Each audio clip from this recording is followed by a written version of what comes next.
Bismillahirrahmanirrahim. Assalamualaikum warahmatullahi wabarakatuh. Perkenalkan, nama saya Siti Maya Rahmatika. Saya dari kelas 4E ingin menjelaskan beberapa teori masuknya Islam di Nusantara. Yang pertama ada teori India, yang kedua ada teori Arab Mekah, ketiga ada teori Arab Parsi, yang keempat ada teori Cina atau Indochina. Yang pertama, teori masuknya Islam di Nusantara yaitu teori India. Ada beberapa pendapat antara satu sejarawan dengan sejarawan lainnya. Mereka tidak sependapat mengenai asal wilayah kedatangan Islam di Asia Tenggara atau Nusantara. Contohnya yaitu Van Rokel. Dia berpendapat bahwa Islam dibawa ke Asia Tenggara dari selatan, dari India Selatan.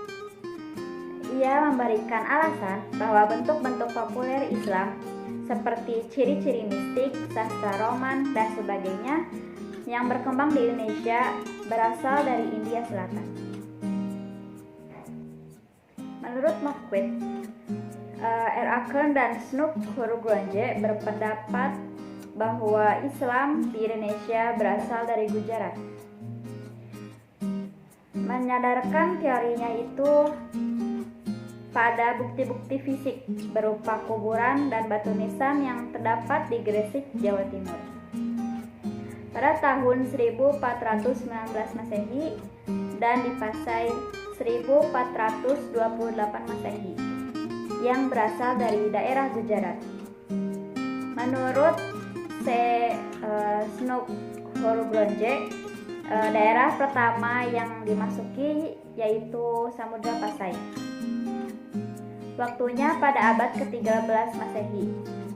Pendapat Snook Hurugronje didukung oleh Brian Barison dalam bukunya yaitu South Asia atau Short History.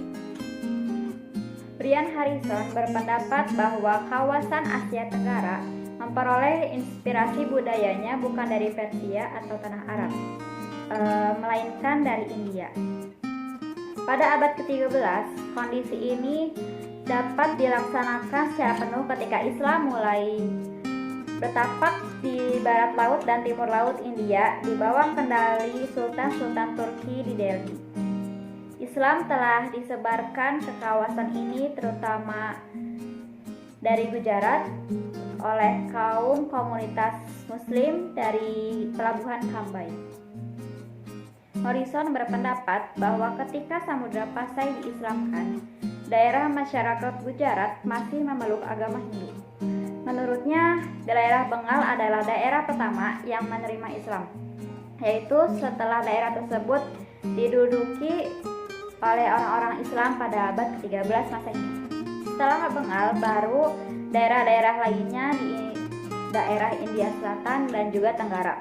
Selain itu, Islam Gujarat menganut mazhab Hanafi, sedangkan di Nusantara menganut mazhab Syafi'i, sama dengan penganut Islam di daerah Bengal. Karena itu lebih rasional atau masuk akal jika Islam di Nusantara adalah berasal dari wilayah Bengal.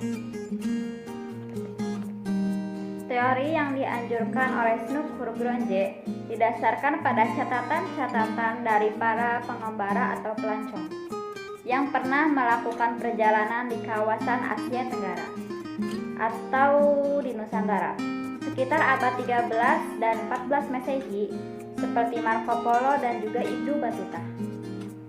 Teori ini diperkuat oleh temuan makam Malikul As-Saleh, yaitu Raja Samudra Pasai yang meninggal pada tahun 1297 Masehi. Dalam hikayat Raja-Raja Pasai disebutkan bahwa kerajaan Samudra Pasai merupakan kerajaan Islam pertama di Nusantara. Karena itu, para pendukung teori Gujarat ini berkeyakinan bahwa Islam tersebar di Nusantara sekitar abad 13 Masehi. Selanjutnya yaitu ada pendapat dari S.Q. Fatimi. Ia berpendapat bahwa Malikul Soleh atau Raja Samudra Pasai bukanlah seorang asli penduduk lokal di Aceh, melainkan berasal dari Bengali.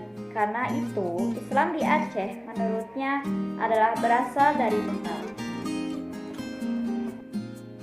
Pendapat yang selanjutnya yaitu Coromandel. Ia mengajukan teori Malabar. Menurutnya Malabarlah asal Islam Nusantara, sebab wilayah pantai India Selatan bagian barat ini adalah penganut mazhab Syafi'iyah. Teori ini diperkuat oleh Fakir Muhammad yang berasal dari daerah Malabar.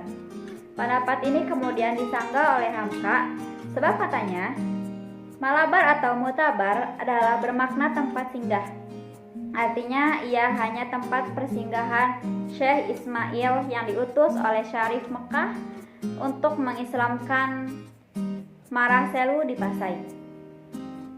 Kemudian tidak benar juga untuk mengatakan hanya para pedagang India saja yang telah melakukan hubungan dagang dengan bangsa-bangsa di Kepulauan Nusantara, termasuk Jawa, Sunda, Melayu, dan juga seterusnya, hingga terpaksa menunggu mereka memeluk Islam terlebih dahulu sebelum kawasan ini diislamkan.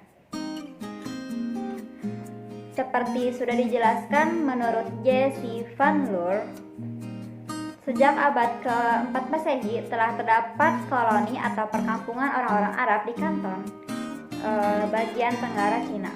Perkampungan ini kemudian dikuasai oleh orang-orang Islam ketika Islam mulai disebarkan di daerah daratan Cina pada abad ke-7 Masehi. Teori yang selanjutnya yaitu teori Arab Mekah. Teori ini menyatakan bahwa Islam telah datang ke Nusantara sejak abad pertama Hijriah atau pada abad ke-7 Masehi langsung dari kota Mekah. Menurut Wang Gunggu dan C.A. Majul, sejak para pedagang Arab memonopoli jalur perdagangan India dan juga Mesir, mereka selanjutnya menguasai perdagangan kawasan Linanhai atau kawasan Asia Tenggara. Artinya pada abad ke-9 Masehi, para pedagang Arab telah menguasai jalur dan kegiatan perdagangan laut antara Mesir, India, Asia Tenggara, dan juga Cina. Mereka juga mendirikan koloni di kawasan pantai Asia Tenggara. Selanjutnya ada pendapat dari Mahayuddin Haji Yahya dan Ahmad Jaleni Halimi dalam sejarah Islam, bahwa sebagian besar Islam di perdagangan Arab yang berlayar di kawasan Asia Tenggara pada periode awal merupakan para pedagang dari Yaman, Hadramaut, dan Oman di bagian selatan dan tenggara semenanjung Arabia. Selanjutnya ada pendapat dari Buya Hamka yang telah menulis dalam sebuah risalah untuk Seminar Nasional tentang masuknya Islam ke Indonesia, yaitu pada tanggal 17 sampai 20 Maret 1963. Dalam risalahnya beliau menulis 14 poin penting. Yang selanjutnya teori masuknya Islam di Nusantara yang ketiga, yaitu teori Arab Parsi, menyatakan bahwa Islam datang dari Asia Tenggara berasal dari tanah Persia atau yang sekarang yaitu daerah Iran, bermazhab Syiah dalam abad ke-13 Masehi. Pendukung teori ini adalah Umar Amir Husain dan juga Husain Jayadiningrat. Teori ini didasarkan pada bukti-bukti sejarah berupa dijumpai nama-nama Syah atau Tashi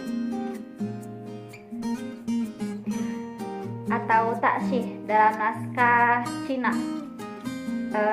Disebutkan dalam naskah Cina bahwa Taksih telah melakukan hubungan dagang dengan Cina dan membuat koloni di Kanton sekitar tahun 650 Masehi. Selain itu, teori Arab Parsi ini didasarkan pada dua alasan. Yang pertama, banyak tradisi kaum Syiah yang dipraktikkan masyarakat Indonesia di beberapa wilayah, seperti tradisi Asyura, Muharraman, atau upacara ritual ini sangat dijunjung penganut Syiah. Upacara atau tabut memperingati peristiwa Karbala di Sumatera Barat dan Jambi. Yang kedua yaitu dijumpainya pengajaran baca Al-Quran dengan menggunakan kata-kata Persia seperti Jabar, JR, dan juga PS. Teori keempat yaitu teori Cina in Cina yang didukung oleh Syekh Niqib Al-Attas, SQ Fatimi, Slamet Mulyana, Solomanto Al-Qurtubi, dan juga termasuk penulis buku sejarah sosial Muslim minoritas etnis Melayu di Nusantara, yaitu Pak Asep Ahmad Hidayat. Bukti ini dapat kita rujuk mengenai peristiwa-peristiwa pemberontakan di Kanton pada tahun 877 Masehi yang telah mengorbankan kira-kira 120.000 orang sampai 200.000 pedagang Islam, yang kebanyakan para pedagang Islam Arab dan Parsi. Di antara sekian para pedagang Islam melarikan diri ke wilayah-wilayah pesisir pantai di kawasan Asia Tenggara seperti Tumasik, Aceh, Kalah, atau Kedah, dan juga tanah Jawa.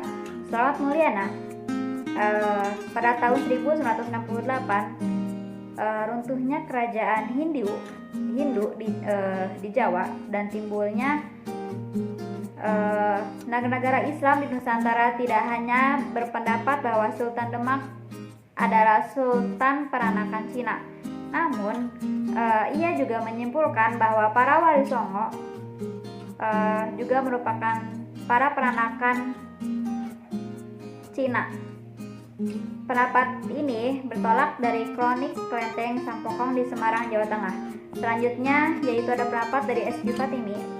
Menurutnya, Kerajaan Champa di Indochina, sebuah kerajaan Islam yang didirikan oleh para pelarian Syiah Alawiyah di Damaskus. Namun sebagai akibat di Kerajaan Annam di Vietnam, orang-orang Islam Alawiyah lalu melarikan diri ke Mekah dan Aceh. Alasan ini didasarkan pada bukti adanya batu prasasti di Trengganu yang bertuliskan tahun 1386. Fatimi juga membandingkan dengan Fatimah batu nisan Fatimi di Jawa Timur dengan batu nisan di Panrang, Champa Selatan. Berdasarkan bukti-bukti ini, SQ Fatimi berpendapat bahwa Islam datang ke tanah Melayu dan Jawa adalah berasal dari Indochina, yaitu teori yang keempat ini. Terima kasih telah memperhatikan dan juga mendengarkan. Mohon maaf atas segala kesalahan perkataan atau tindakan yang dapat menyinggung teman-teman sekalian. Sekian dari saya. Wassalamualaikum warahmatullahi wabarakatuh.